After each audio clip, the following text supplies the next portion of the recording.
Hey guys, Chelsea Perry here, coming at you this final week, number 5, with the discussion board number 5. Woo! We're done with this class at least. And the prompt for this week was, what do you think has been the long-term impact of the early history of forced relocation of indigenous people and forced slavery of Africans? How do we reconcile that part of history? This is prominent today. It's a very real discussion that is still to be had. Many people back then had to be relocated.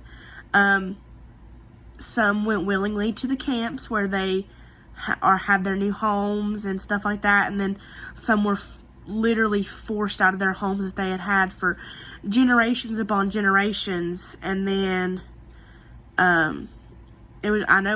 I don't know, but I would assume that would be hard on them.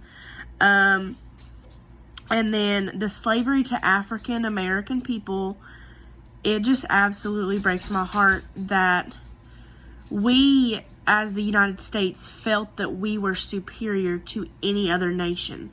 I get that we are the greatest nation in the world and whatever, even back then, but that's still is no excuse for the way we treated people just because we thought we were superior. So out of that came racism.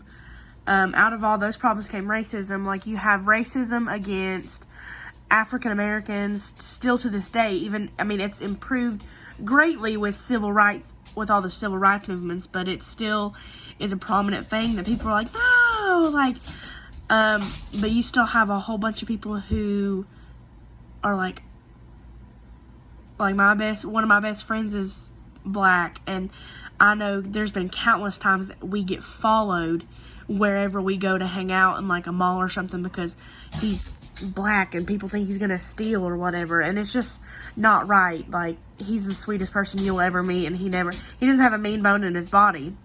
And people are like that with not with African Americans, with Indians too. Like, you still have the people who want their reservations to end and their way of society to be gone, and them to adapt our new ways instead of, and they just want to leave their culture behind.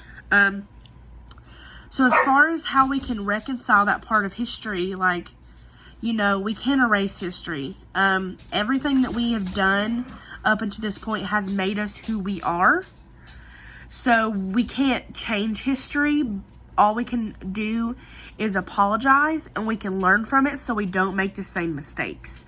Because if we were to make the same mistakes, that would cost us everything to make the same mistakes that we've made in the past. So I guess that's it for me. So it's been a pleasure. Thanks for watching my videos. Bye.